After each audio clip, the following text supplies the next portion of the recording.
Setiap pasang mata yang ada di meja melihat Dito dengan pandangan yang tidak bisa ia artikan. Praktik ilmu hitam, orang yang ingin mendapatkan kesaktian atau kekayaan secara instan dengan menumbalkan wanita yang mengandung tapi hamil di luar nikah. Jelas Arif dengan datar. Jadi, kematian Ningsi ada kaitannya dengan praktik ilmu hitam, ucap Dito dengan ngeri. Ada kemungkinan itu yang sedang terjadi, tapi kita tidak bisa menyimpulkan itu secara langsung. Bisa jadi memang ini adalah pembunuhan biasa, dan itu urusan polisi untuk menangkap pelakunya. Tapi jika sudah berkaitan dengan ilmu hitam, semua akan lebih rumit lagi, ucap Pak Kades. Raut wajahnya benar-benar terlihat cemas. Jika memang ini adalah urusan desa ini, kenapa saya harus duduk di sini sekarang, Pak? Bahkan saya juga tidak mengenal orang-orang di desa ini, tanya si Dito dengan polos. Sedari tadi dia penasaran dengan keberadaannya yang diikut sertakan dalam perbincangan tentang tumbal atau apalah namanya. Justru karena kamu yang dihantui oleh Ningsi, makanya saya meminta Marwanto untuk mengajakmu, kata Pak Kades. Dito masih tidak mengerti dengan tujuan dari mereka. Mungkin saja memang kebetulan dia sedang apes malam kemarin, sampai ada setan yang mengganggunya. Apa tidak aneh, Dit?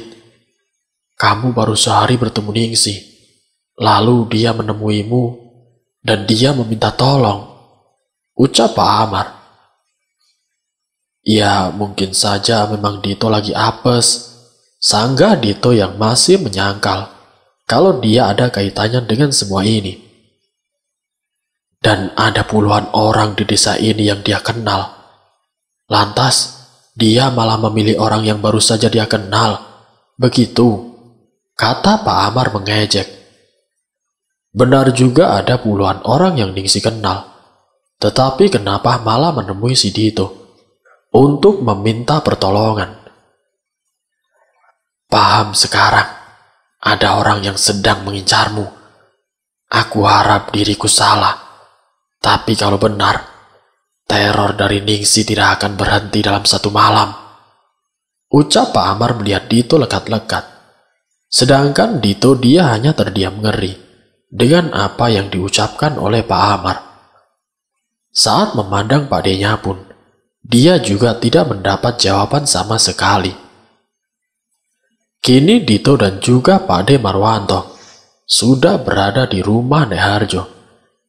Setelah selesai membicarakan tentang kematian Ningsi, mereka segera pamit untuk pulang. Terlebih memang langit sudah mengabu. Tidak baik untuk keluar malam-malam di waktu seperti ini. Dit, ucap Pak D tengah berdiri di ambang pintu kamar Dito. Iya Pak D, jawab Dito yang langsung duduk dari pembaringannya. Pak D berjalan masuk ke kamar dan membuka jendela yang sedari tadi ditutup. Udara dingin langsung terasa menyeruak, membuat tubuh Dito bergidik. Saat Dito melihat keluar, ada sedikit kerisauan dalam batin Dito. Desa itu tampak benar-benar sepi dan mencekam, ditambah kabut tipis yang sudah mulai turun. Tiba-tiba saja, dia merasa kangen dengan ayah, ibu, dan Nisa. Dit, jangan sampai orang rumah tahu soal apa yang kita bicarakan tadi di rumah Pak Prianto, kata Pak D Marwanto, menoleh menatap Dito. Tidak Pak D, Dito belum cerita apapun dengan siapapun. Pak D tahu apa yang kamu pikirkan. Tapi percuma saja jika kamu kembali ke kota. Kalau memang benar ada orang yang sedang mengincarmu, justru malah bahaya jika sekarang kamu jauh dari Pak D dan juga yang lainnya. Lanjut Pak Ade yang sudah kembali menatap keluar. Tapi, kenapa mereka mengincar Dito, Pak Ade? Tanya Dito kebingungan. Jelas sekali Dito kebingungan. Walau bisa dibilang dirinya berakar dari desa ini. Akan tetapi, sudah lama sekali Dito berkunjung. Jangankan mencari masalah, kenal dengan orang desa saja tidak. Tenanglah, Pak D dan yang lainnya juga sedang mencari tahu. Semoga benar, tidak ada hubungan antara kematian Ningsi dan juga kedatanganmu di desa ini. Ucapnya sambil berlalu meninggalkan Dito dalam kegalauan. Beranjak Dito mengambil rokok dan segera membakarnya. Ingin rasanya mengumpat. Niat hati berharap bisa melupakan Dinda. Malah sekarang, dia harus bermain-main dengan sesuatu yang sama sekali tidak diketahuinya. Semuanya berputar di kepala Dito. Dinda, Ningsi, Tumbal, dan juga ilmu hitam. Tak mau melihat sesuatu yang membuat sakit jantung, bergegas Dito menutup kembali jendela kamarnya. Entah berapa lama Dito duduk termenung. Berbatang-batang rokok sudah ia bakar, berharap bisa menenangkan pikirannya. Dito terdiam mematung. Ia mendengarkan dengan cermat. Jelas sekali, baru saja ada sesuatu yang bergerak di luar kamarnya. Ketakutan kembali menjalar di dalam diri Dito.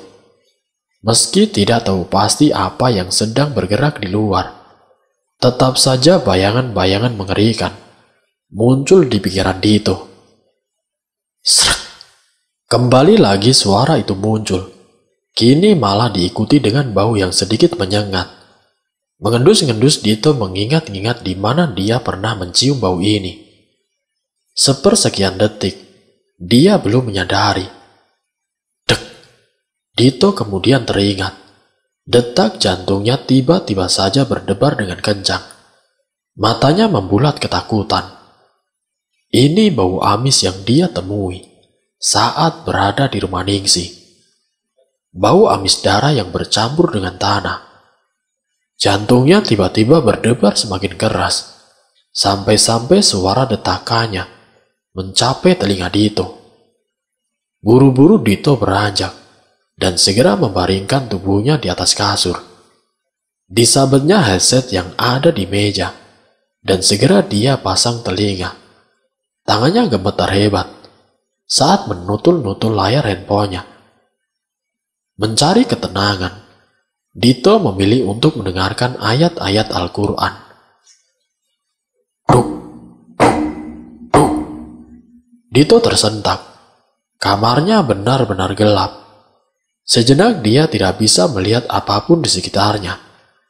Butuh waktu beberapa detik untuk membiasakan penglihatannya dalam kegelapan yang tidak wajar ini. Srek. Kembali. Dito menoleh dengan cepat. Ada sesuatu di ujung kamarnya. Seseorang yang sedang berdiri. Dito tidak bisa melihat siapa sosok itu. Kegelapan di kamarnya setengah membuat dirinya buta. Dito mencoba mengedip-ngedipkan matanya dan mengucekkan beberapa kali, berharap apa yang dia lihat hanya sebuah bayangan dari perabotan kamar tidurnya. Srek. Dito kembali tersentak. Sosok itu berjalan sangat pelan sekali. Nafas Dito mulai memburu. Tubuhnya gemetar. Siapa kamu? Ucapnya terbata. Sosok itu terus berjalan dengan pelan. Ada sesuatu yang mengikuti setiap pergerakannya. Bodohnya bukan berlari, tapi bagai terpana.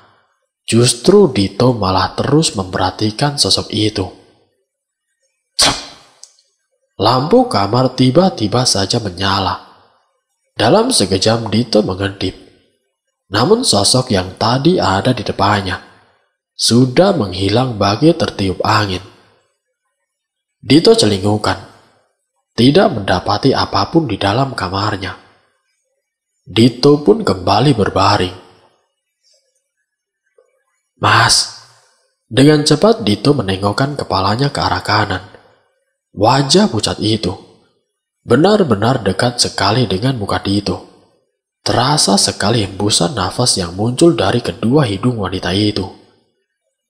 "Mas, tolong aku, Mas," ucap Ningsi dengan lirih. Dito hanya bisa menatap Sok. Mulut dan tubuhnya terkunci dengan rapat. Dito sama sekali tidak bisa bergerak. "Mas, tolong aku, Mas. Mas, tolong aku, Mas," teriak si Ningsi. Bau yang muncul berasal dari mulutnya. Benar-benar busuk. Dito tiba-tiba saja bisa bergerak dan langsung melompat hingga terjatuh di pinggir dipan. Ningsi masih ada di depannya. Kini ia sudah berdiri. Muka pucatnya dengan darah segar yang mengalir dari selangkangannya membuat sprei kasur Dito menjadi merah gelap. "Pergi, pergi," teriak si Dito ketakutan. Dito tersentak bangun. Tubuhnya benar-benar basah oleh keringat. Mimpi yang barusan dia alami benar-benar terasa nyata. Nafasnya begitu cepat, seperti baru saja berlari ratusan meter. "Astagfirullahaladzim, ada apa ini sebenarnya?" ucap si Dito, mengusap mukanya. Belum juga jantung Dito berdetak normal. Kini ia mendengar ada seseorang yang tengah berjalan di luar kamarnya. Dia menengok jam sudah menunjukkan pukul 2 pagi. Di dalam ketakutan, dia mencoba untuk melihat. Siapa tahu Pak D-nya belum tidur. Jadi dia bisa meminta Pak D Marwoto untuk menemaninya tidur malam ini. Langkah kaki itu sudah menjauh dari kamar Dito. Jelas sekali dari bayangannya, dia sedang menuju ke arah dapur. Dito membuka pintu kamarnya. Saat melihat ke ruangan tengah, ternyata Dito mendapati Pak D-nya sedang tertidur pulas. Rasa takut kembali menghantui batinnya. Namun dia juga merasa penasaran. Apalagi kandung kemihnya juga terasa penuh sekali. Dito berjalan ke arah dapur. Sekali lagi saat sudah sampai di ambang pintu, Dito tercengang mendapati ternyata suara langkah kaki itu berasal dari budenya. Dito mengendap mengikuti budenya dan mengintip dari pintu yang sedikit terbuka. Dilihatnya Bude Ija sedang berjalan menuju ke arah desa. "Bude mau kemana ya?" ucap Dito penasaran. Pagi telah datang. Sinar mentari sudah menampakkan dirinya, menembus kabut yang semalam menyelimuti desa Renggono. Dito terbangun dengan badan pegal semua. Dia baru bisa tidur saat azan sudah berkumandang. Mengucek mata dan melihat ke arah jam dinding. Ternyata jam sudah menunjukkan pukul 7 pagi. "Baru bangun, Dit. Sarapan dulu, Dit," ucap Bude saat melihat Dito keluar kamar. Teringat kejadian semalam, Dito memperhatikan budenya. Tidak ada sesuatu yang aneh dari penampilan Bude Ija. Perilakunya pun masih sama. Lantas apa yang sedang dilakukan oleh wanita ini? Batin si Dito.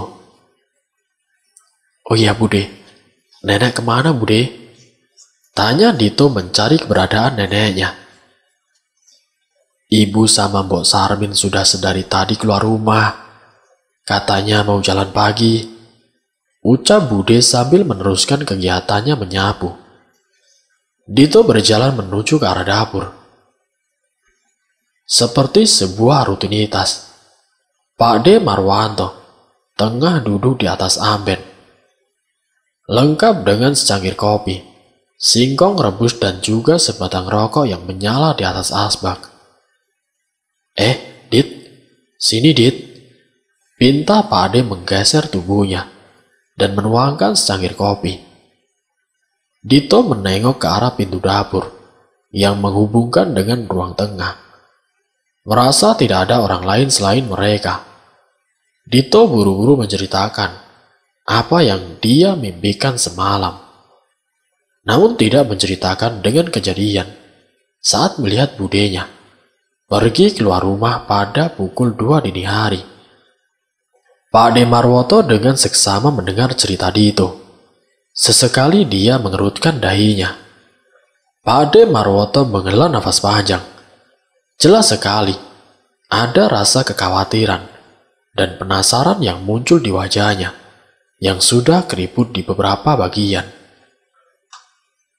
Setelah ini, kamu mandi dan ikut Pak De ke ladang ya, Dit. Di sana kita bisa bicara lebih bebas. Pak De takut kalau ada yang mendengar kamu diteror oleh Ningsi. Terlebih jika Mbok Sarmin sampai tahu, pasti kepikiran. Kasihan, dia sudah tua. Lanjut Pak De Marwanto. Dito yang paham akan maksud dari perkataan Pak De-nya. Dia semakin yakin ada sesuatu yang sedang tidak beres dengan dirinya dan juga kematian si Ningsi. Aneh sekali, 2 hari berturut-turut dia mendapatkan teror dari setan Ningsi. Kini mereka berdua tengah berjalan menyusuri jalan kampung. Suasana yang masih tergolong pagi sebenarnya memanjakan paru-paru Dito. Sempat beberapa kali mereka berpapasan dengan warga desa. Sepintas Dito memperhatikan ekspresi yang muncul. Namun semua hampir sama. Dan tidak ada yang membicarakan perihal kematian Ningsi yang ganjil. Sampainya di ladang, Pak De Marwanto langsung berjalan ke arah tengah, sedangkan Dito memilih untuk duduk di saung. Beberapa kali dia melihat Pak De-nya menunjuk-nunjuk dan berbicara dengan warga yang bekerja di ladang milik neneknya. Udara yang segar membuat Dito terbuai. Sesekali dia memejamkan matanya, memikirkan masalah pribadinya yang berujung pada sosok Dinda. Dit, hampir saja Dito terjatuh. Suara sapaan Arif membuat dirinya terlonjak, sampai kopi yang ada di sampingnya menjadi tumpah. Kamu kenapa, Dit? Habis lihat setan lagi? Ucap Arif tertawa. Kamu, Rif. Ngapain kamu di sini, Rif? Kata Dito sambil menggosok-gosok tangan di atas jantungnya. Jalan-jalan pagi, Dit. Habis nganterin Pak Prianto ke kantor kepala desa. Jadi gimana semalam? Didatangi wanita itu lagi? Ujar si Arif. Heran aku, Rif. Semalam Ningsi datang lagi. Cuma lewat mimpi. Tapi sebelumnya aku mendengar suara-suara. Ada orang berjalan. Dan baunya sangat amis. Begitu sangat menyengat. Dito menjelaskan kepada Arif. Arif terdiam, memperhatikan Dito sejenak. Sekilas Dito melihat sorot matanya, yang tampak kosong dan menerawang. Ya, sepertinya benar dugaanku. Ucap Arif memalingkan kepalanya dari Dito, dan melihat jauh ke depan. Dugaan apa, Rif? Tanya Dito penasaran. Semalam aku mencoba meminta petunjuk. Dan benar saja, memang ada orang yang sengaja mengirimmu demit. Kata si Arif. Bulu kuduk Dito meremang. Ada kejengkelan yang muncul di dalam hatinya. Tapi dia juga tidak bisa langsung menerima pernyataan dari Arif tanpa adanya bukti. Dito terdiam, tidak tahu harus mengatakan apa. Ingin rasanya dia berucap, apa ada bukti? Tapi dia urungkan, takut menyinggung perasaan Arif. Toh mereka tidak sedekat itu. Kamu mau bukti? Tebak Arif saat melihat ekspresi Dito yang tidak begitu percaya. Bagaimana kamu tahu semua ini? Tanya Dito tidak menjawab pertanyaan dari Arif. Ya, terkadang kita dibekali sesuatu yang enak dan tidak enak di dunia ini, Dit. Seperti bisa berinteraksi dengan mereka. Ucapnya terkekeh. Maksudmu, kemampuan untuk melihat mereka? Tanya si Dito. Arif hanya menganggukkan kepalanya. Kalau begitu, bisakah aku minta tolong? Bicaralah kepada setan Ningsih. Suruh dia untuk tidak menggangguku lagi. Kata Dito dengan polosnya. Mendengar ucapan Dito, bukannya Arif menanggapi dengan serius. Justru malah dia tertawa. Sudah kubilang, ada orang yang sedang mengincarmu. Orang yang sudah meninggal, sudah terputus hubungannya dengan dunia, Dit. Sosok Ningsih yang kamu lihat semalam itu sebenarnya adalah jin yang memang diminta untuk menyerupai Ningsih. Dan jangan tanya alasannya apa, aku pun belum tahu. Arif menjelaskan panjang lebar. Mendengar itu Dito berpaling. Ada rasa kecewa dan juga ketakutan yang datang bersamaan. Beberapa saat keduanya membisu. Masing-masing terbuai dengan pikirannya. Bagaimana kamu sampai bisa di desa ini, Rif? Tanya Dito setelah diam beberapa saat. Pak Prianto yang memintaku datang ke sini setelah melihat jasad Ningsih.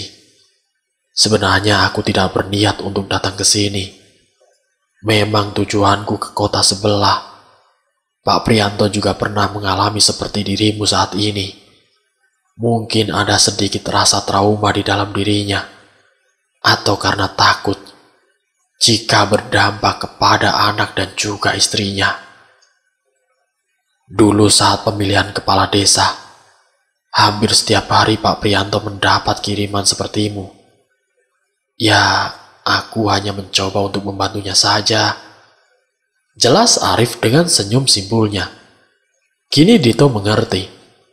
Memang desa ini masih kental dengan hal-hal yang berbau dengan mistis. Terlebih dengan kejadian Ningsih yang mati secara tidak wajar. Dan Pak Prianto sudah menyadari ada sesuatu yang tidak beres. Makanya dia memberitahu kepada Pak Ade Marwanto dan juga Pak Amar serta si Arif. Kau lihat, Dit, kata si Arif, menunjuk ke arah warga desa yang tengah berkebun. Iya, ada apa, Rif?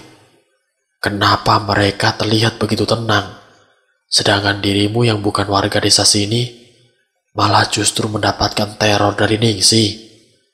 Tanya Arif dengan senyuman yang menurut Dito penuh dengan misteri. Sama seperti yang diucapkan oleh Pak Amar, dan aku setuju.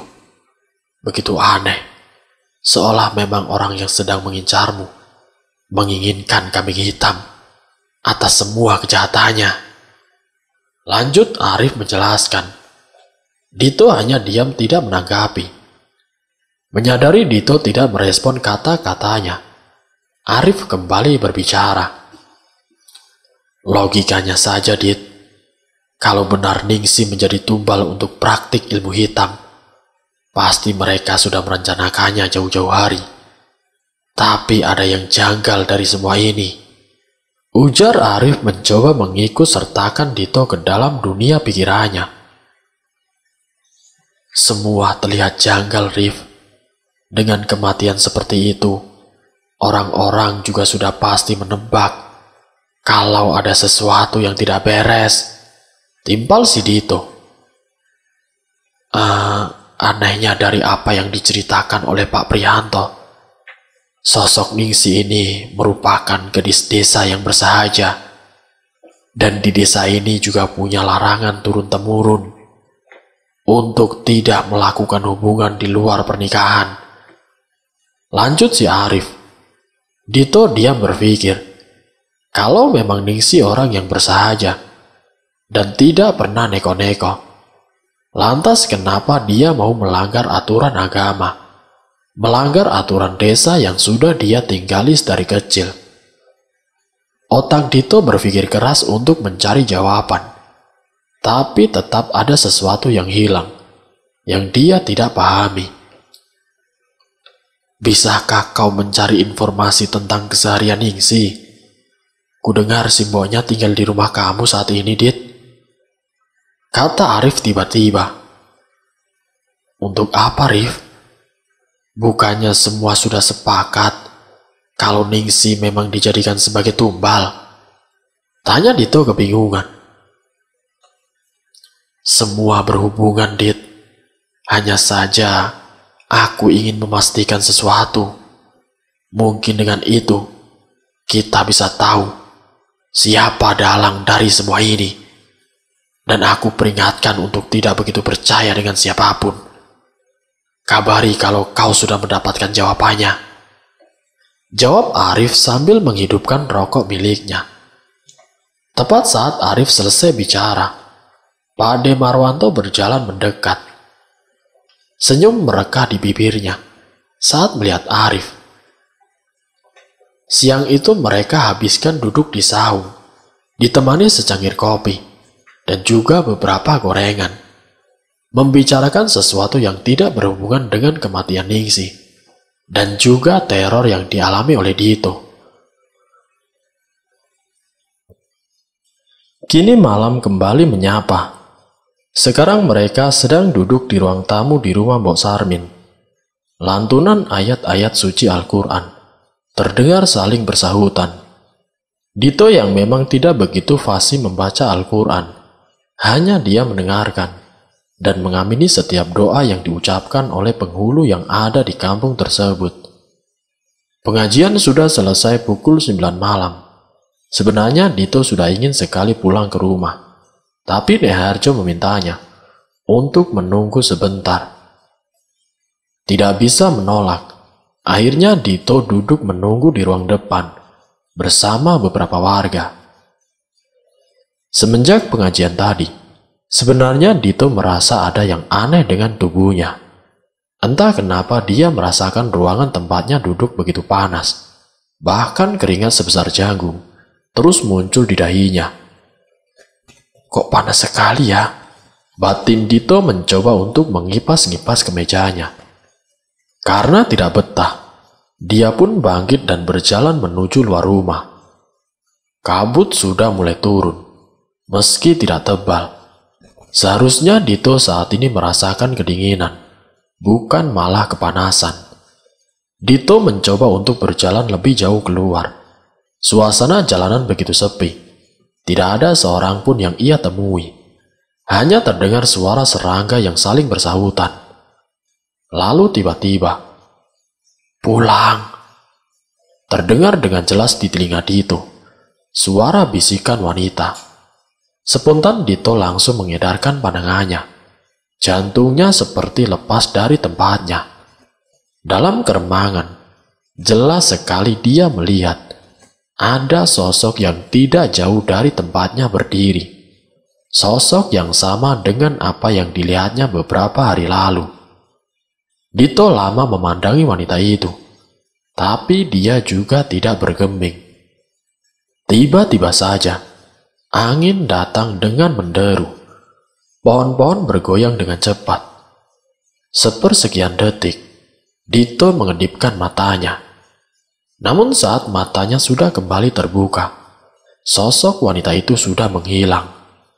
Sontak perasaan yang tidak bisa dijelaskan masuk ke dalam sanubari Dito. Bulu kuduknya meremang.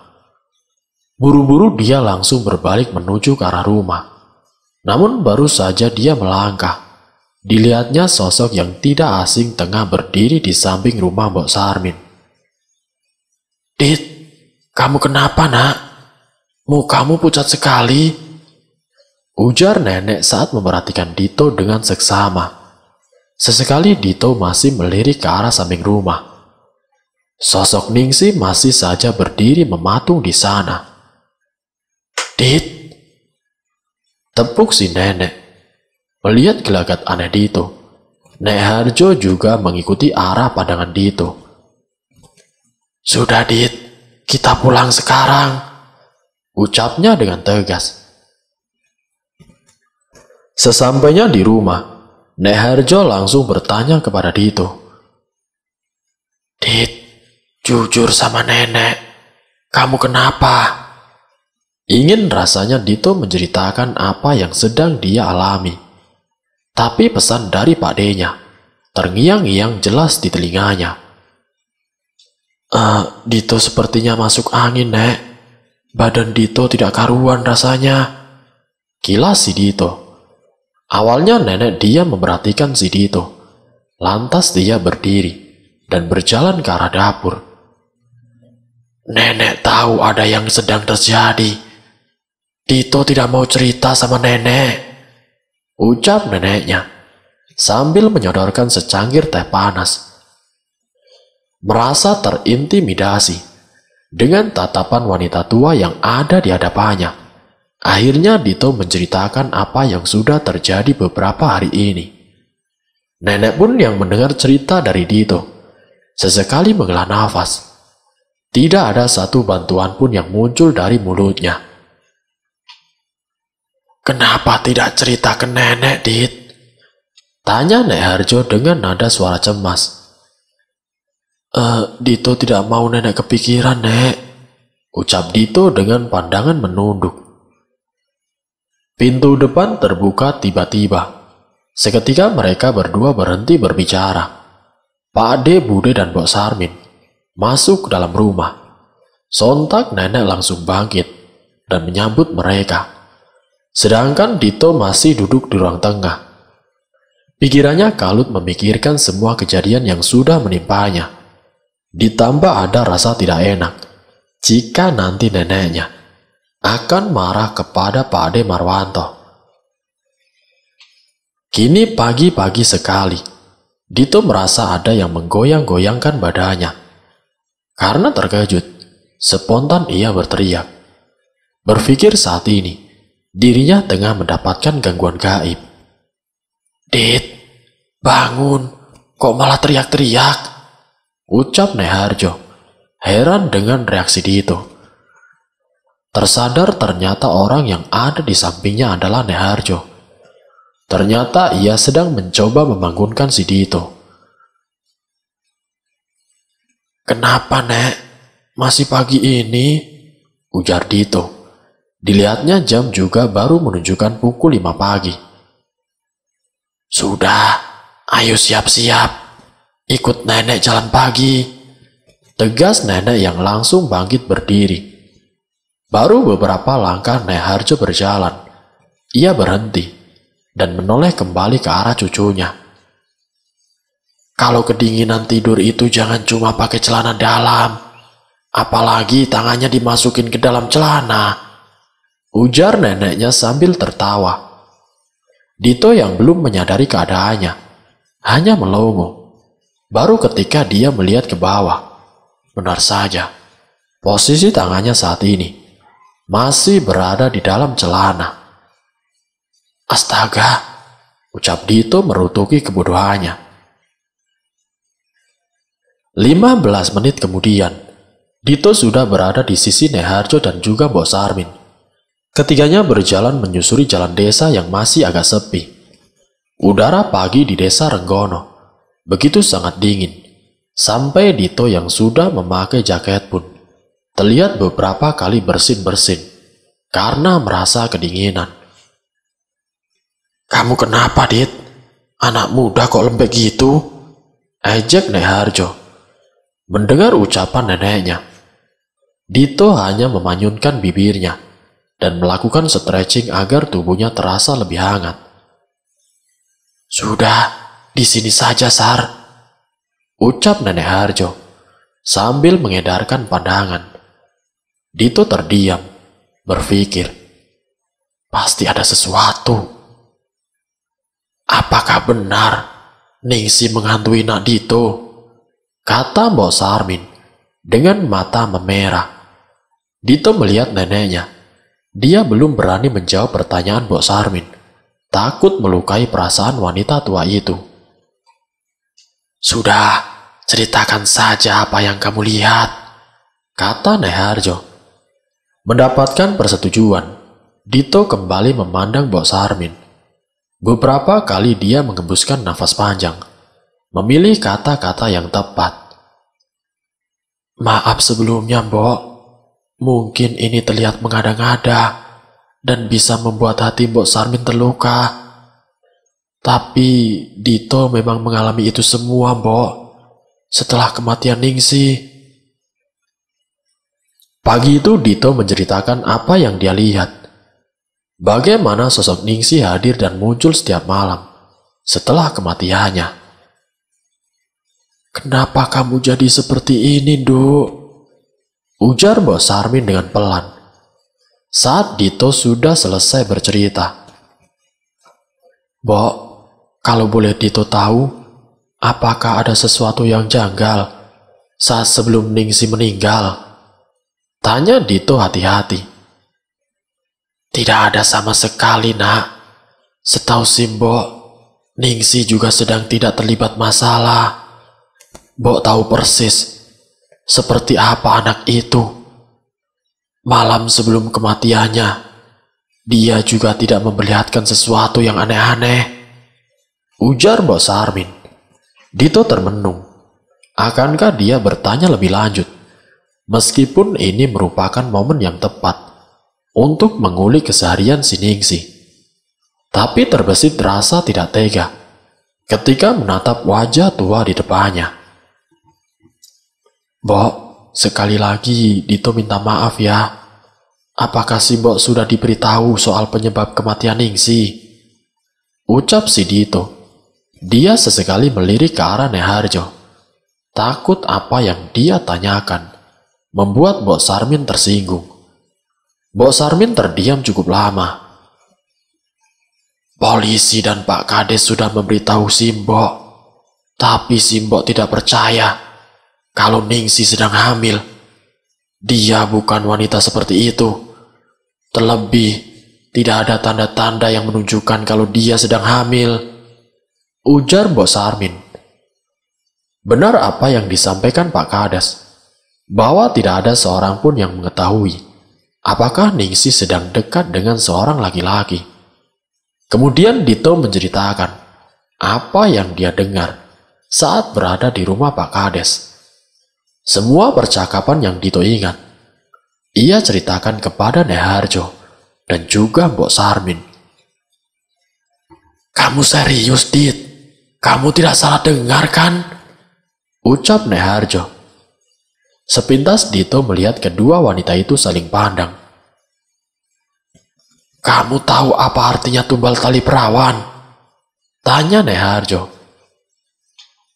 "Ya, kata mereka, itu merupakan sebuah praktik ilmu hitam untuk mendapatkan kekuatan atau kekayaan secara instan," jawab si Dito.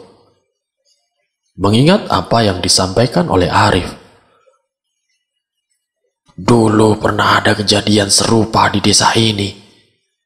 Kamu ingat waktu kamu bertanya kenapa warga desa sering menaruh sajen di depan rumah mereka?" tanya Nyai Harjo. Sedangkan Dito hanya mengiyakan dan terus memperhatikan neneknya. "Nenek ingat, waktu itu kami berdua masih muda. Suatu hari ditemukan jasad seorang wanita di dalam kamar rumahnya. Kondisinya hampir mirip dengan Ningsih. Darah keluar dari sela-sela kakinya, dan ada janin yang tergeletak di antara kedua kaki wanita itu. Warga desa menjadi heboh dengan penemuan mayat itu. Sama dengan Ningsih, wanita itu juga belum memiliki suami. Pihak keluarga menyangkal kalau anak mereka sudah melakukan perbuatan zina dengan berhubungan suami istri di luar pernikahan. Akan tetapi, warga tidak percaya sama sekali," tutur Nyai Harjo. Sejenak Nyai Harjo berhenti. Dia menghela nafas dalam-dalam. Dito menengok ke arah Mbok Sarmin. Dia kini terlihat sangat tersiksa. Ingin Dito menghentikan cerita neneknya, tapi rasa penasaran kian muncul di dalam diri Dito. "Terus, Nek?" tanya Dito mendesak, karena neneknya justru berhenti bercerita dan terus menatap ke arah gunung. "Setelah itu, warga desa mulai mendapatkan teror.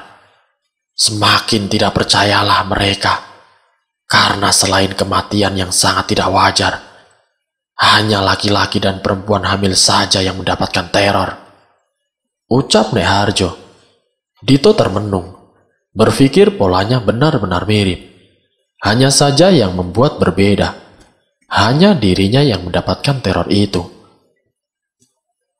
"Dan tiba-tiba saja teror itu menghilang, Nek?" tanya Dito penasaran. Dia berharap neneknya mengatakan iya. Akan tetapi, justru sebaliknya. Jawaban yang Dito dapatkan malah justru menambah keseriusannya. "Tidak, nenek masih ingat benar. Semua warga desa ketakutan saat malam menjelang. Sampai saat ini pun kamu tahu sendiri, ketika malam datang, suasana desa terlihat begitu sepi. Bayangan kejadian itu masih membekas secara turun-temurun di antara kami semua. Hingga pada suatu ketika, ada seorang pendatang, entah bagaimana ceritanya, dia melihat ada seorang wanita sedang memakan ari-ari bayinya. Mendengar hal itu, warga desa sangat marah dan mencari sosok yang diciri-cirikan oleh laki-laki itu." Lanjut Nek Harjo. Dito termenung. Mendengar cerita neneknya, dia merasa mual dan jijik. "Terus wanita itu diusir keluar desa, Nek?" tanya Dito semakin penasaran. "Tidak, wanita itu langsung dihakimi oleh warga dan dibakar bersama dengan rumahnya," ucap Nek Harjo bergidik. "Tapi belum tentu wanita itu dalang dari kejadian ini, kan?" Belum sempat Dito mendengar jawaban neneknya, tiba-tiba saja Mbok Sarmin berucap, "Sebentar, Mbok ingat, beberapa hari sebelum kematian Ningsih, dia mengatakan kalau dirinya sering melihat wanita asing yang memperhatikan rumah kami. Tapi setiap kali Mbok melihat keluar rumah, tidak ada seorang pun di sana," ujar Mbok Sarmin, yang diikuti dengan tangisan yang sendu. Perlu beberapa waktu bagi Nek Harjo untuk menenangkan Mbok Sarmin. "Jadi, wanita itu meninggal?" tanya si Dito. "Ya, wanita itu meninggal. Jasadnya hancur bersama dengan rumahnya. Tapi masalah tidak berhenti sampai di situ. Setelah kematian itu, justru warga desa semakin mendapatkan teror. Bukan hanya pemuda dan wanita hamil saja, malah hampir semua orang, terutama orang-orang yang menghakimi wanita itu. Bahkan laki-laki yang menyebarkan berita itu menjadi gila dan berakhir dengan gantung diri," jawab Nek Harjo dengan sesekali memejamkan matanya, seolah dia sedang kembali ke masa itu. Dito mulai dihinggapi rasa ngeri. Ternyata memilih liburan ke rumah neneknya merupakan pilihan yang benar-benar salah. Seharian Dito berpikir tentang apa yang diceritakan oleh neneknya. Berbatang-batang rokok sudah Dito hisap. Dia semakin yakin kalau memang ada orang yang sedang melakukan ritual tumbal tali perawan. Apakah orang itu sudah sadar akan risiko yang akan terjadi kalau warga desa mengetahui jika dirinya sedang melakukan sebuah ritual penumbalan, sehingga dia berniat mencari kambing hitam. Batin si Dito. Lama Dito memikirkan itu semua. Sedari tadi dia mencoba menggabungkan semua informasi. Namun tetap selalu ada garis benang yang hilang. Kalau memang dia sedang mencari kambing hitam, seharusnya warga desa juga sudah menuduh Dito sebagai orang yang telah membunuh Ningsih. Tapi nyatanya, suasana desa Renggono juga nampak tenang. Dito membatin lagi. Pusing dengan dugaannya sendiri, Dito bangkit dan melihat keluar kamar. Apa yang sebenarnya sedang terjadi? Ucap Dito dengan lirih. Dia merasa bahwa hidupnya sekarang penuh dengan teka-teki yang berkaitan dengan orang lain. Sejenak Dito ingin membicarakan dengan padenya, namun dia ingat akan perkataan Arif untuk tidak mempercayai siapapun. Dengan berbagai pertimbangan, akhirnya Dito memutuskan untuk memberitahu informasi yang telah dia dapatkan kepada Arif. Berbekal bahwa mereka berdua sama-sama orang asing yang tersesat di permasalahan desa milik orang lain, kepercayaan kepada Arif tumbuh dengan sendirinya. Baru Dito akan beranjak, seolah otaknya memberikan peringatan. Tidak mungkin aku langsung ke tempat Pak Kades dan bertemu dengan Arif. Terlalu mencurigakan dan pasti akan banyak pertanyaan. Pikir Dito tersenyum tolol. Dito merutuki kebodohannya. Kenapa kemarin dirinya tidak meminta nomor handphone milik Arif? Beranjak Dito mencari keberadaan padenya. Sempat ia berpikir, mungkin bisa bertemu Arif di ladang, seperti kemarin pagi. Bude, Pade Marwanto ke ladang hari ini? Tanya si Dito. Iya, Dit. Mungkin sebentar lagi pulang. Kenapa, Dit? Ujar Bude Ija. Nggak apa-apa, Bude. Dito bosen. Ucap Dito. Ya, kalau bosen pergi keluar, Dit. Jalan-jalan. Siapa tahu udara segar bisa sedikit melupakan masalah kamu. Wanita seperti mantanmu itu tidak perlu diingat-ingat lagi, Dit. Ujar Bude yang tiba-tiba saja terlihat ketus. Dito justru merasa aneh. Sudah beberapa hari dia di rumah ini. Tidak pernah sekalipun budenya menanyakan soal tujuannya pergi ke rumah neneknya. Iya, Bude, habis ini Dito ke ladang ya, ucap Dito sembari menjauh. Dito sedang tidak ingin memikirkan si Dinda. Kalau memang takdir untuk bertemu kembali, suatu hari pasti itu semua akan terjadi. Berjalan menuju ke arah ladang, Dito hanya berpapasan dengan beberapa orang. Memang saat masih di area pemukiman, suasana terbilang masih ramai. Tapi sewaktu masuk ke area ladang, kondisi jalan begitu sepi. Bahkan pencari rumput dan kayu bakar pun tidak ia temui. Dito, suara Pak Ade yang kencang terdengar di telinga Dito. Mencari pemilik suara, ternyata Pak Ade-nya sedang berdiri di bawah pohon bersama Pak Amar. Keduanya terlihat sedang membicarakan sesuatu. Bagaimana kabar kamu, Dit?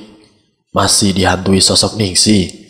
Tanya Pak Amar setelah Dito sampai di tempat mereka. Hanya sebatas mimpi, Pak, jawab Dito. Merasa tidak ada yang perlu dibicarakan lebih lanjut, Dito pamit untuk berjalan di sekitar ladang. Ya sudah, jangan jauh-jauh, jangan masuk ke hutan, pinta Pak B. Marwanto. Dito mengangguk, lalu berjalan menjauh dari mereka. Sudah beberapa waktu Dito berjalan mengitari ladang, tapi sepertinya dia belum beruntung. Sosok Arif tidak terlihat sama sekali. Ada niat untuk datang ke rumah Pak Kades, akan tetapi ia urungkan.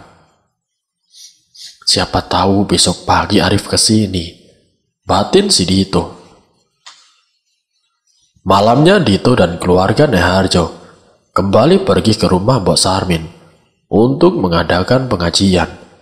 Sebenarnya Dito malas untuk ikut, akan tetapi ketika mengingat teror dari setan Ningsih, dia berubah pikiran dan memutuskan untuk lebih baik pergi bersama keluarganya.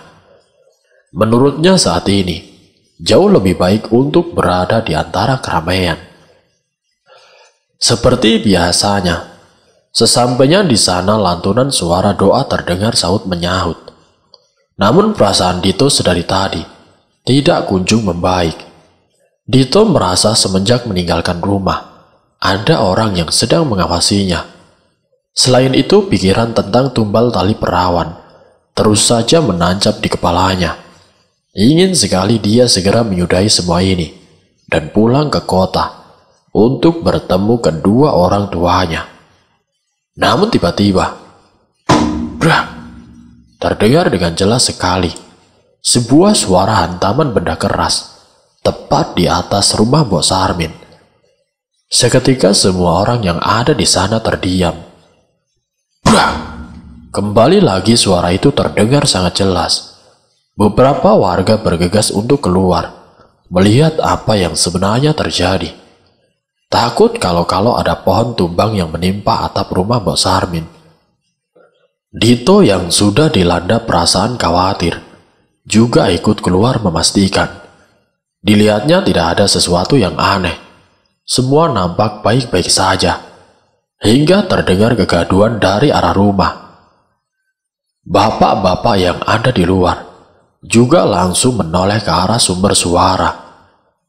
Mereka melihat beberapa ibu-ibu keluar dengan wajah panik dan menunjuk-nunjuk ke dalam rumah. "Mbak Ija kenapa, Mbak? Tolong, tolong!" Ada seseorang yang berteriak. Bapak-bapak yang ada di luar langsung berlari masuk untuk melihat apa yang sebenarnya sedang terjadi.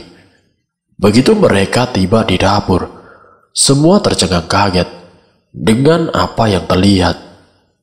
Keadaan dapur benar-benar kacau balau. Makanan dan minuman serta perabotan berhamburan di atas lantai tanah. Nampak Bude Ija tengah berdiri di ambang pintu dapur, tempat di mana jasad Ningsih ditemukan tergantung di kasau dapur rumahnya. Kondisi Bude Ija sangat menyeramkan.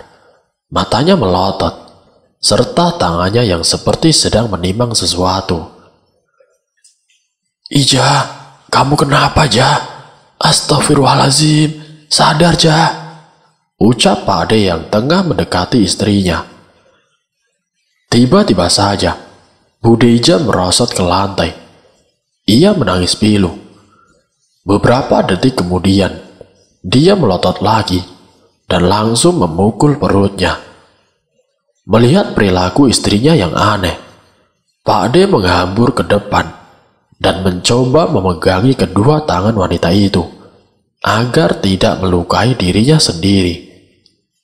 Entah mendapat kekuatan dari mana, Bude yang bertubuh kecil langsung menepis pegangan Pak Ade dan membuat laki-laki itu tersungkur di lantai. "Pak, tolong Pak," ucap Pak Ade meminta pertolongan orang-orang yang ada di sana. Segera para bapak-bapak langsung mencoba memegangi Bude Ija, sedangkan Dito hanya diam mematung.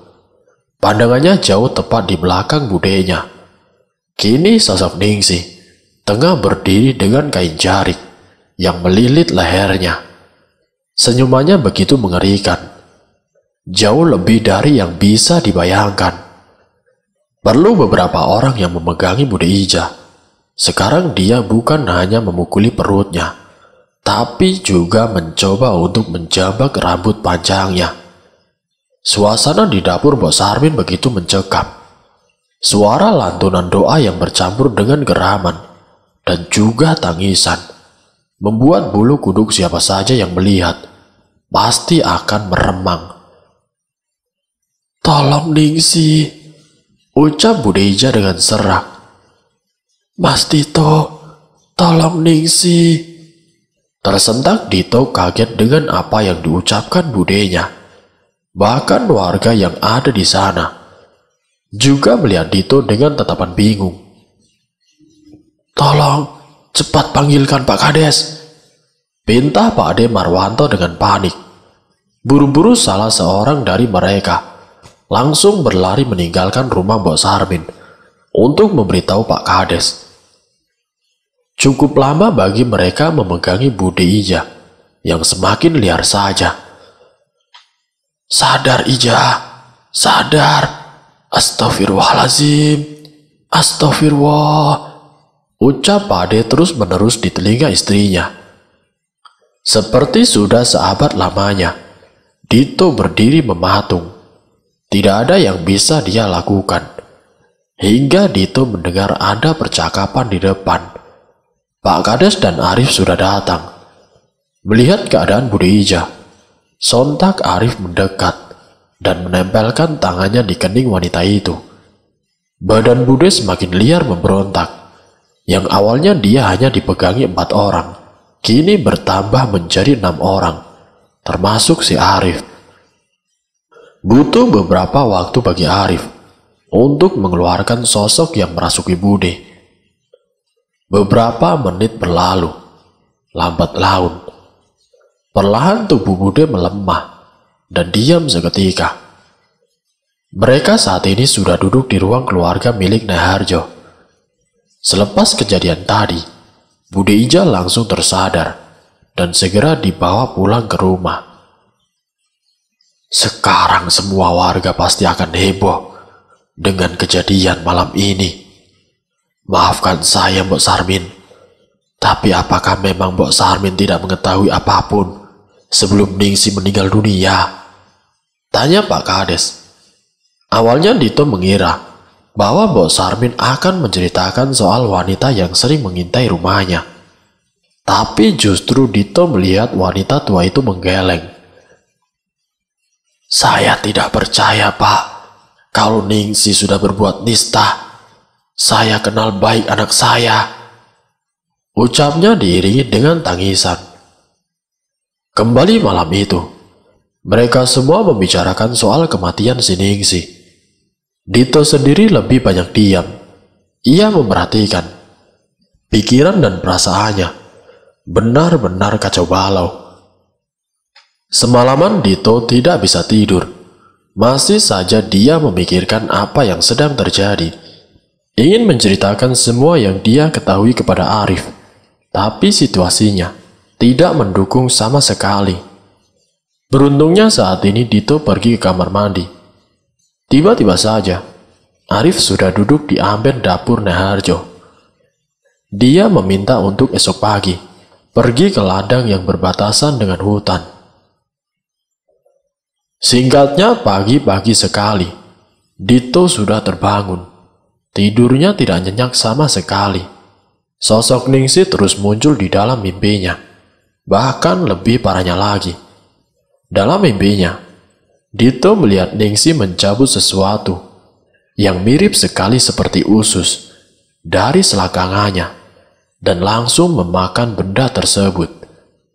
Saat Dito sedang berjalan menuju ladang, dia beberapa kali mendengar bisikan seru. Berita tentang Bude Ija yang kerasukan hantu Ningsi menyebar dengan cepat bagai peluru tembakan oleh pemburu kepada hewan buruannya. Tidak ada topik selain hantu Ningsi yang mulai bergentayangan. Mengingat cara kematiannya yang tragis dan juga mengerikan, warga sepakat kalau memang Ningsi tidak terima dan sedang mencari pembunuhnya. Tak lepas dari itu, nama Dito juga terseret ke pembicaraan mereka. Ingin rasanya Dito memberontak dan memberitahu semua orang bahwa dirinya sedang menjadi kambing hitam. Tapi apakah warga desa akan percaya dengan itu semua? Apalagi Dito merupakan seorang pendatang. Hanya nama baik dari keluarga Harjo yang membuat mereka tidak berani secara langsung berbicara di depan Dito. Kini Dito sudah duduk di atas rumput di ujung ladang yang berbatasan dengan hutan. Sedari tadi dia diam tidak melakukan apapun. Hanya hembusan nafas yang dibarengi dengan asap putih keluar dari mulut dan juga hidungnya. Dit, Dit, terdengar suara Arif dari belakang Dito. Terkejut. Kaget, Dito pun secara spontan langsung menoleh ke belakang. Arif, kamu dari mana, Rif? Ucap Dito keheranan. Dari dalam sana, Dit. Ada yang ingin aku pastikan. Nanti kau juga akan tahu. Ujar Arif menjelaskan. Mereka sama-sama duduk. Sejenak tidak ada perbincangan. Masing-masing masih menikmati keindahan desa Renggono yang ada di bawah mereka. Dugaanku benar. Ada orang yang sedang membuatmu menjadi kambing hitam. Ucap Arif tersenyum kecut. Kau tahu sendiri, aku tidak tahu apa-apa. Sungguh menjengkelkan. Kalau aku tahu orangnya, berkelahi pun aku berani. Tapi dengan permainan seperti ini, justru membuatku bingung. Apa benar dia hanya ingin menjadikanku kambing hitam? Tanya si Dito. Ekspresi dari Arif tidak bisa ditebak. Wajahnya begitu datar. Kombinasi yang pas. Dia memiliki ilmu gaib dan otak. Jadi, ada informasi apa yang bisa ku ketahui? Kata si Arif, yang kini memandang Dito dengan wajahnya yang datar. Bisakah aku mempercayaimu? Kita juga baru kenal. Kenapa kamu mau membantuku? Seharusnya dari awal kejadian, aku sudah pergi dari desa sial ini. Ucap Dito menumpahkan unek-uneknya. Kalau kau menanyakan untuk apa aku membantumu, jawabanku mungkin hanya karena ingin. Toh aku juga memiliki tujuan sendiri. Ada sesuatu yang ingin kupastikan dari orang yang sedang melakukan ritual ini. Jawab Arif dengan santai. Bahkan dia malah justru tersenyum. Maksudnya? Dito keheranan dengan perkataan yang dilontarkan oleh Arif. Itu urusanku. Sekarang yang penting adalah menemukan orang yang memulai ini semua. Aku sepakat. Percuma saja kau pulang ke kota. Teror ini juga tidak akan berhenti. Jangan dikira mereka tidak bisa menemukanmu. Jelas si Arif. Setahuku, untuk bisa menyantet orang, harus menggunakan media-media tertentu. Jadi, siapa yang harus aku curigai? Kemarin pagi nenekku bercerita. Dito menceritakan semua yang ia ketahui. Bahkan perilaku budinya yang aneh di setiap malam. Arif dengan seksama mendengarkan cerita Dito. Sesekali dia berpaling menatap ke depan dan menghembuskan nafas dalam-dalam. Ada satu alasan yang membuatku memintamu untuk tidak percaya dengan siapapun saat ini. Terserah, kau mau mempercayaiku atau tidak. Aku tidak memaksa. Ucap Arif saat melihat Dito yang ingin menyangga pendapatnya. Seperti yang kamu ketahui, santet selalu punya media. Karena itu hal mutlak untuk bisa mengetahui target yang dituju. Sekarang, siapa saja yang memiliki kemungkinan untuk melakukan itu semua? Kamu bisa menerka-nerka. Dito termenung, mendengar penjabaran dari Arif. Selama dia di desa ini, Dito hanya berinteraksi dengan orang-orang tertentu, yang berarti dari sekian orang itulah yang memiliki kemungkinan kalau dialah dalang dari semua ini. Kau bilang kejadian ini pernah menimpa desa ini, bukan? Sekarang kita cari tahu akar dari semua masalah ini. Tanyakan kepada nenekmu, siapa keluarga dari korban sebelumnya. Aku juga akan mencari tahu. Ucap Arif sambil beranjak dari duduknya. Sebenarnya aku berpikir, saat ini nyawaku juga tidak terancam. Kenapa aku harus mengetahui semua ini? Tanya Dito penasaran. Ya, memang benar dia hanya dihantui sosok Ningsih. Tidak ada seorang pun yang mencoba melukainya atau bahkan membunuhnya. Seharusnya itu sudah cukup. Dan jika memang warga desa mengira Dito sebagai tersangka pembunuhan atau pelaku penumbalan, mereka juga tidak punya cukup bukti. Mungkin saat ini belum, tapi aku tidak berharap nyawamu menjadi taruhannya. Permainan mereka benar-benar bagus. Kabari aku saat kau sudah mendapatkan informasi tentang keluarga itu, ucap si Arif, lalu pergi meninggalkan kegelisahan di dalam batin Dito. Tidak menunggu waktu lama, saat sudah sampai rumah dan mengecek kondisi, Dito langsung bertanya kepada Nyai Harjo, siapa keluarga yang dulu pernah menjadi korban tumbal tali perawan. Awalnya neneknya menolak memberitahu, tapi karena Dito memaksa, berdalih ini semua demi keselamatannya, akhirnya Nyai Harjo memberitahu kalau orang itu bernama Dirman. Dia tinggal di ujung desa, dekat dengan rumah Mbok Sarmin. Mendapat informasi itu, lantas Dito langsung mengirimkan pesan kepada Arif, mengajaknya untuk pergi menemui Pak Dirman. Jangan sekarang, kita tunggu waktu yang tepat. Nanti aku akan kabari. Pesan yang dikirim oleh Arif, terus saja ia baca. Ada rasa ketidaksabaran di dalam diri Dito, berharap semua segera selesai. Malam kembali datang. Dito sekarang ini hampir benci dengan yang namanya malam hari. Selalu ada ketakutan yang muncul saat semburan warna merah berubah menjadi gelap, seolah Dito adalah mangsa yang sedang dilepas dan para pemburu sedang bersiap-siap untuk menemukan keberadaan si Dito. Malam itu begitu sunyi. Kabar tersiarnya sosok hantu Ningsih benar-benar membuat desa Renggono seolah menjadi tampak tidak berpenghuni.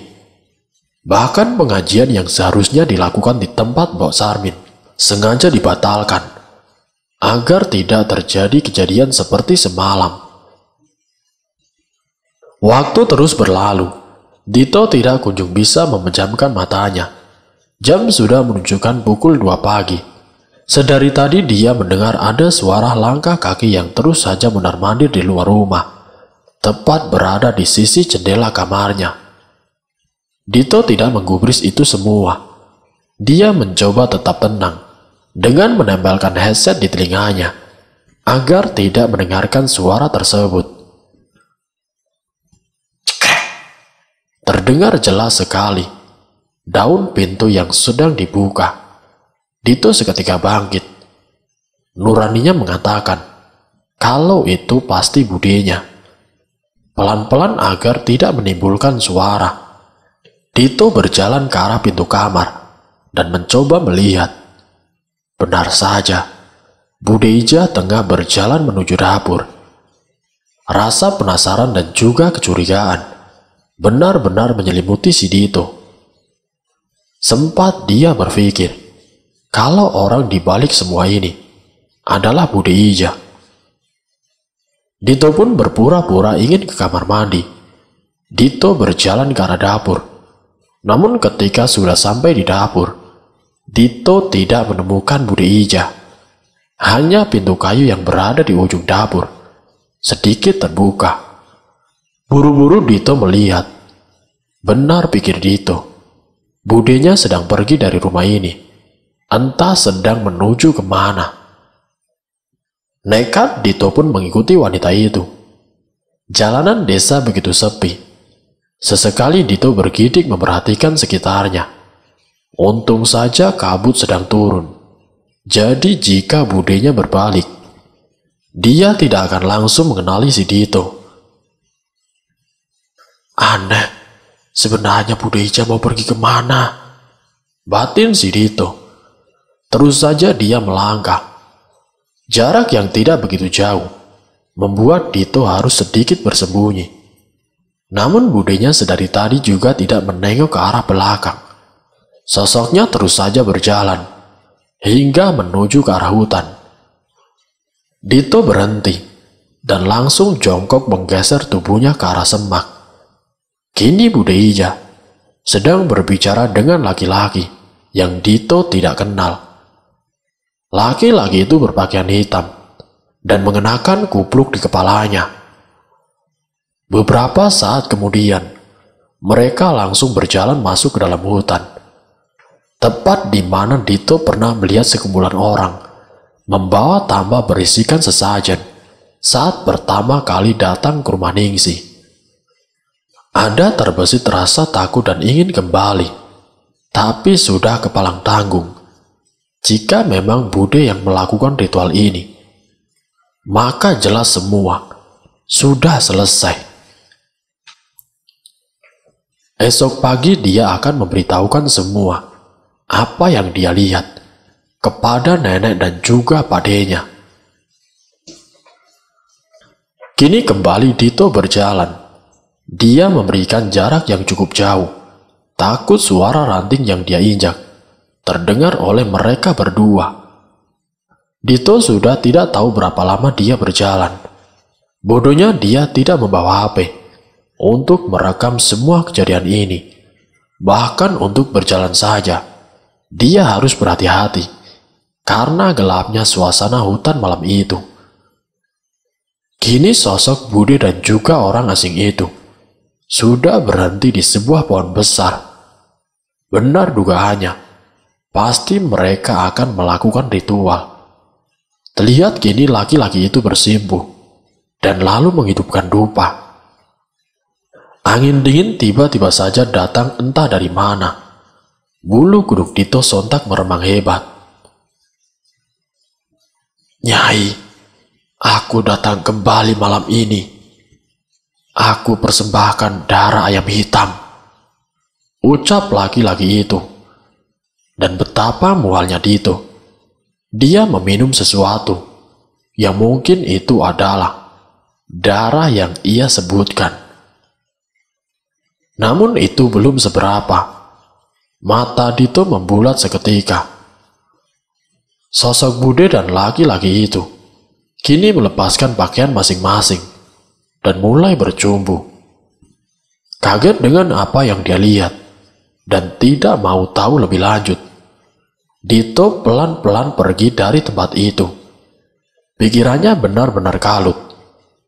Merasa jijik dengan apa yang dia lihat. Hingga tiba-tiba, ada sesuatu yang jatuh tepat di depannya. Begitu kagetnya dia. Tubuhnya tidak bisa bergerak karena shock. Benda putih itu menggeliat. Mas Dito, tolong mas, tolongin Ningsih. Terdengar suara Ningsih yang lirih, tapi terdengar sangat jelas sekali.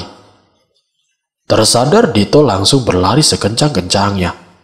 Ia tidak peduli kalau budinya atau orang yang bersamanya mendengar suara langkah Dito atau tidak. Dito terjatuh.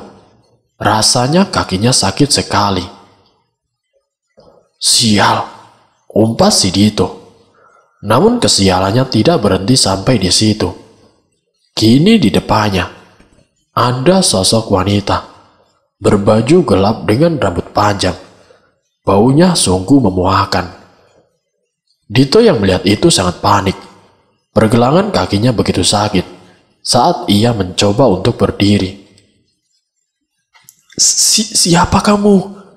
Ujar Dito dengan nafas ngos-ngosan. Tidak menjawab. Wanita itu justru tersenyum. Dia membungkuk persis di depan Dito dan mendekatkan kepalanya di telinga Dito. Hati-hati, yang punya ikatan dengan setan sudah datang. Tali perawan sudah dapat 1, kurang 2 lagi. Perjakannya juga sudah disiapkan. Ucapnya dengan nada yang begitu mengerikan. Dito benar-benar gemetar ketakutan melihat sosok wanita yang ada di depannya. Dito terus menatap sosok itu tanpa berkedip, seolah takut kalau tiba-tiba wanita itu menghilang atau tertawa cekikikan seperti setan Ningsih. Bau dari wanita itu benar-benar memuakan. Bau ambek dan juga bau bangkai yang bercampur menjadi satu.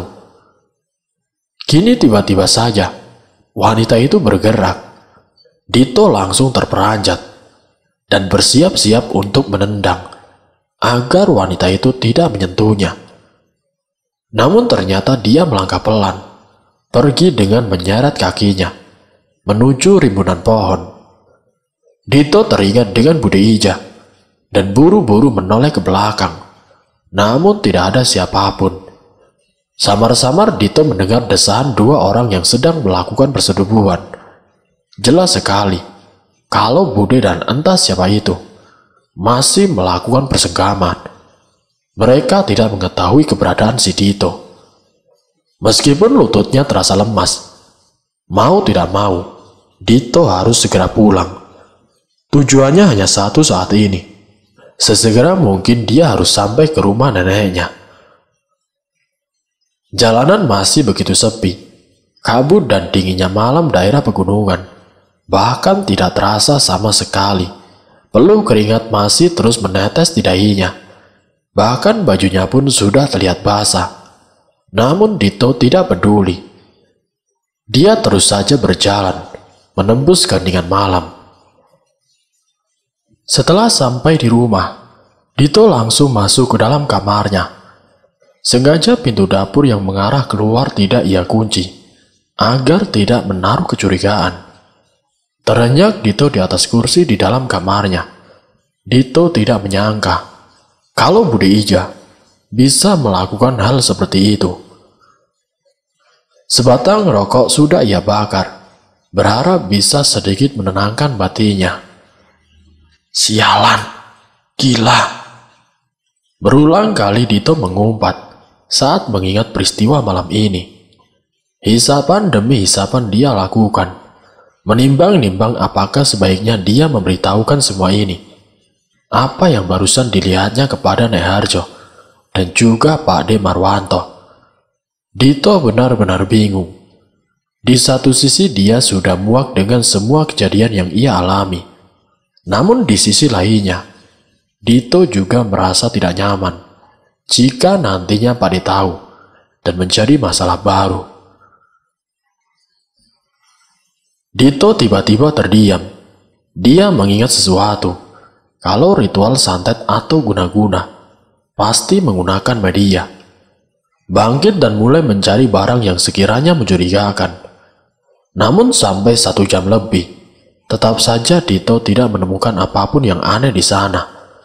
Lelah dengan semua kejadian yang dia alami malam ini. Tanpa tersadar, Dito sudah tertidur dengan pulas. Seolah ada seseorang yang meneriakkan sesuatu dengan keras di telinga Dito. Matanya tiba-tiba saja terbuka dengan cepat. Perasaannya benar-benar merasa tidak nyaman sama sekali. Mengingat-ingat apa yang membuatnya sedemikian kacau.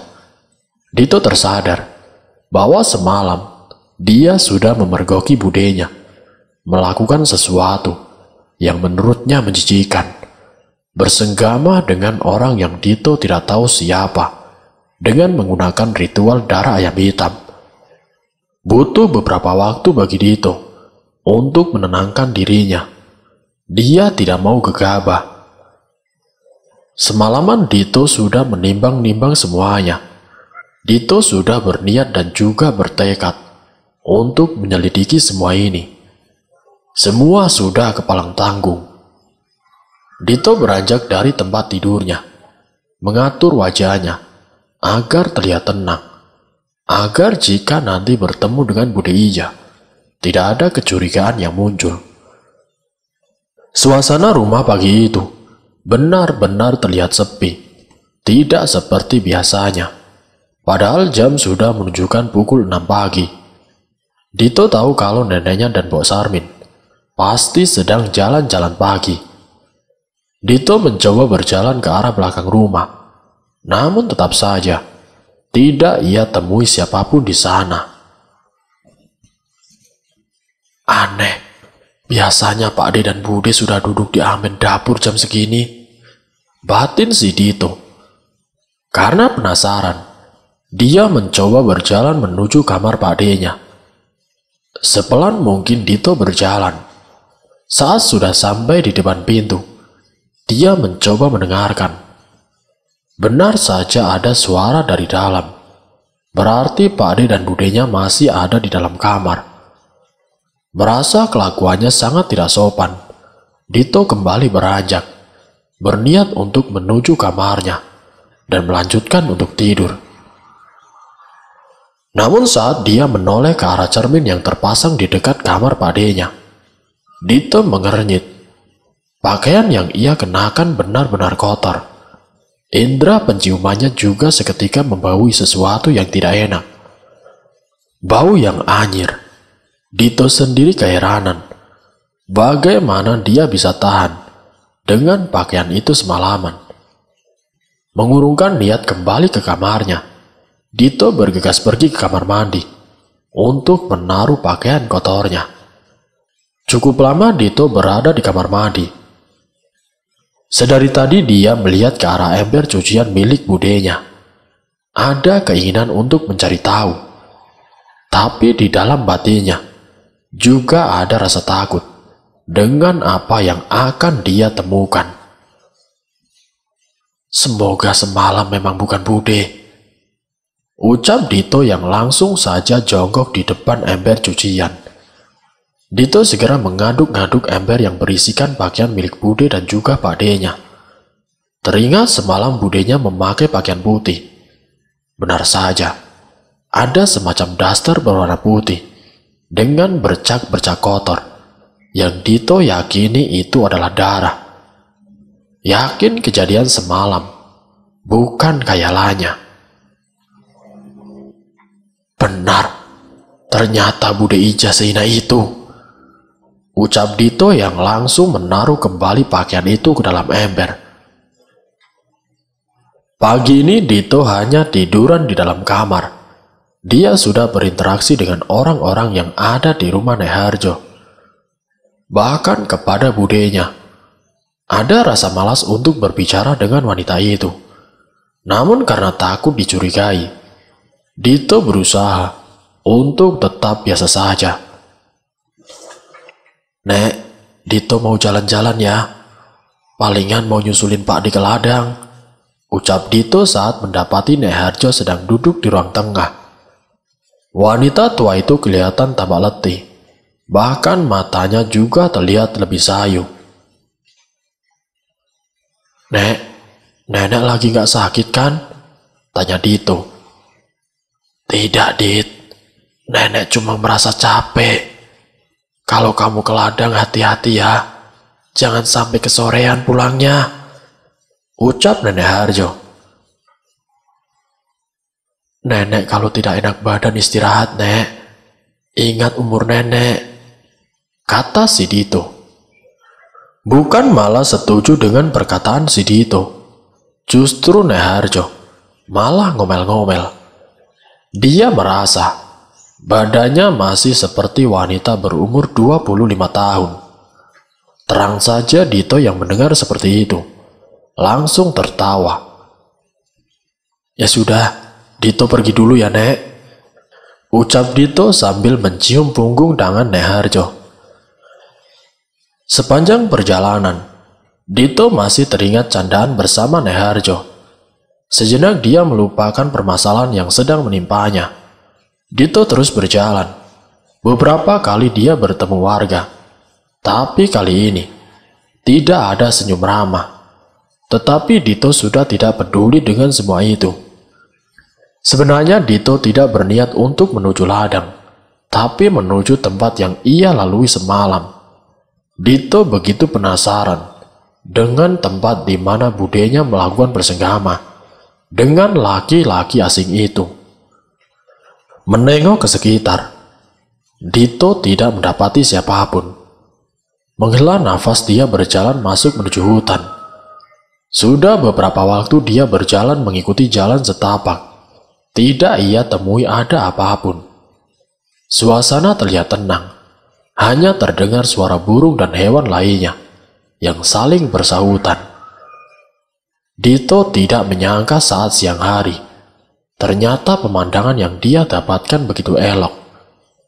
Setiap langkah yang ditemuinya hanya pohon-pohon yang menjulang tinggi.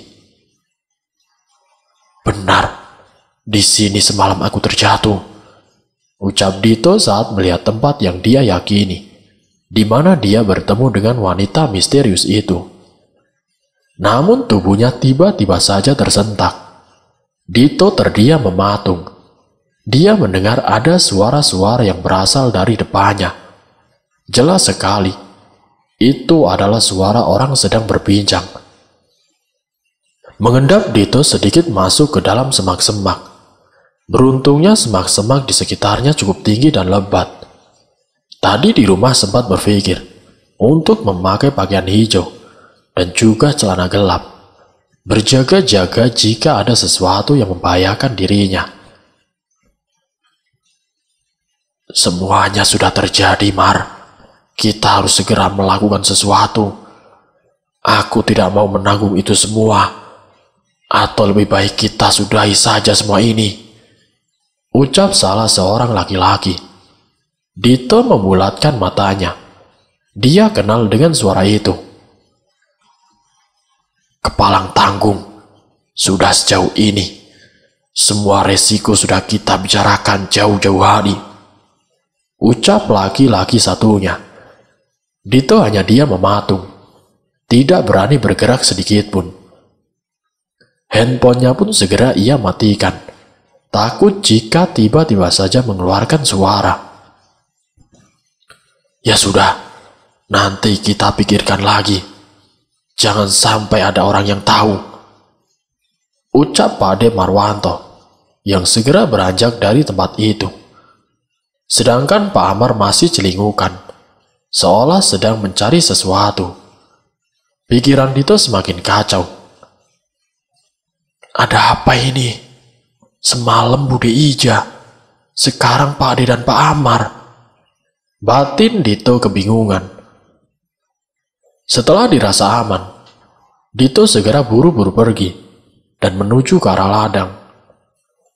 Untung saja di sana dia hanya mendapati para warga yang sedang bekerja di ladang milik neneknya.